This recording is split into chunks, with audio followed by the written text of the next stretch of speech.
জীবনে ups and down লেগেই তো থাকবে, তাই বলে তো আর থেমে থাকলে চলবে না।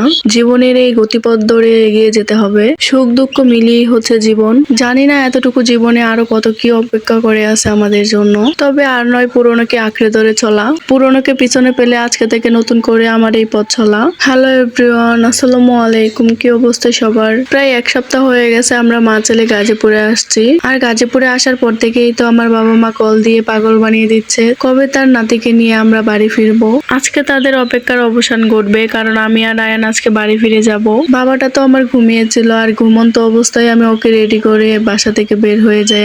আমরা তো বাসা থেকে বের হয়ে চৌরাস্তা থেকে সিএনজিতে উঠে যাই, তারপরেও ওর ঘুম ভাঙেনি, ও এখনো ঘুমিয়েই আছে। অবশ্য একদিক থেকে ভালোই হয়েছে, জেগে থাকলে হয়তো ওর খালামনির জন্য ওই কান্না করতো, কারণ বাড়ি থেকে গাজীপুর যাওয়ার টাইমেও ওর ছোট খালামনির জন্য অনেক কান্নাকাটি করছিল। অনেকে তো আমাকে বলেই বসছিল ওটা কি ওর মা যার জন্য ওই কান্না করতেছে। আমি তারপর হেসে বলতেছিলাম যে না, আমি ওর মা, ওই খালামণিদেরকেও মা বলেই ডাকে। আসলে আমার মনে হয় বাচ্চাদের যারা বেশি ভালোবাসে তাদের কাছেই তারা বেশি থাকতে চায়, তাদেরকেই বেশি পছন্দ করে।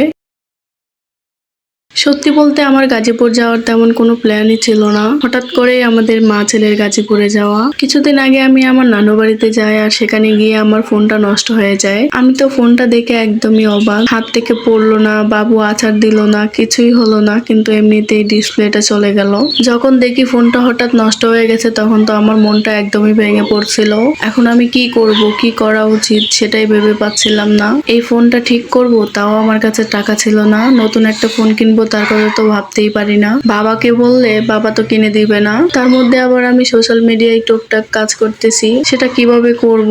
মোবাইল ছাড়া তো এই কাজ করা কোনোভাবেই সম্ভব না। এত সবকিছু ভেবে ভেবে তো আমি সেদিন খুব কান্না করেছিলাম। সেদিন কেউ ছিল না আমার পাশে আমাকে সান্ত্বনা দেওয়ার মতো। থাকবে কি করে, বাড়িতে তো কেউ ছিল না। যাই হোক, ফোনটা নষ্ট হওয়ার কিছুক্ষণ পরেই মা কল দেয়। আন্দাজের উপরে আমি কলটা রিসিভ করি, আর মায়ের সাথে যখন কথা বলি তখনই মা বুঝতে পেরে যায় আমি কান্না করছিলাম। আসলে মায়েরা সবই বুঝতে পারে, তাই না? তো আমি পরের দিন নানু বাড়ি থেকে আমাদের বাড়িতে চলে আসি, কিন্তু বাড়িতে এসেও আমার কিছুই ভালো লাগতেছিল না, খুবই মন খারাপ ছিল আমার। তারপর আমার বোন গাজীপুর থেকে কল দিয়ে বলে যে আমার কাছে চলে আয়, কিছুদিন থেকে যাবি, মনটা ভালো হয়ে যাবে। তারপর 7-5 না ভেবে আমি চলে যাই আমার বোনের কাছে, আর এক সপ্তাহ থেকে আজকে বাড়ি ফিরতেছি।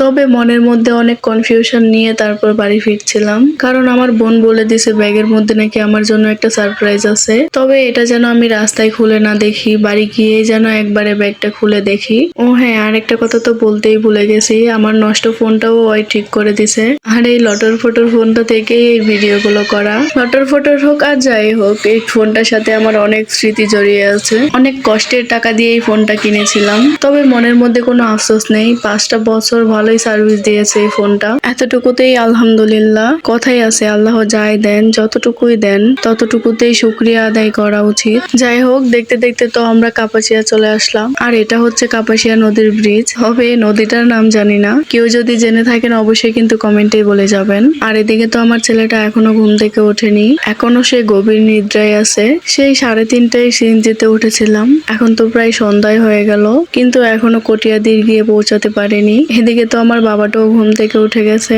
উঠে তো একদম চুপচাপ বসে আছে, মনে হচ্ছে যেন কিছুই বোঝে না সে। যাই হোক, অনেক অপেক্ষা করার পর আমরা কটিয়াদির পৌঁছে গেছি, আর এসে তো আমরা একদমই অবাক। সিএনজি থেকে যেখানে নামবো সেখানেই দাঁড়িয়ে আছে আমার মা। প্রায় 1 ঘন্টা ধরে নাকি সে দাঁড়িয়ে আছে এখানে। গাড়ি থেকে নামার আগেই তো মা আয়ানকে কোলে নিয়ে নেয়। আয়ানও তার নানুমণিকে পেয়ে খুব খুশি। আমার মা তো তার নাতিকে পেয়ে আমাকে ভুলেই গেছে। তার মেয়েও যে এতদিন পরে বাড়ি ফিরলো সেটার দিকে তো তার খেয়ালই নেই। যাই হোক, আমার ছেলেকে আদর করলে আমার আদর পাওয়া হয়ে যাবে। আর আমার বোন কি সারপ্রাইজ দিল সেটা দেখতে হলে চোখ রাখতে হবে নেক্সট ব্লগে। সে পর্যন্ত সবাই ভালো থাকবেন, সুস্থ থাকবেন। আল্লাহ হাফেজ।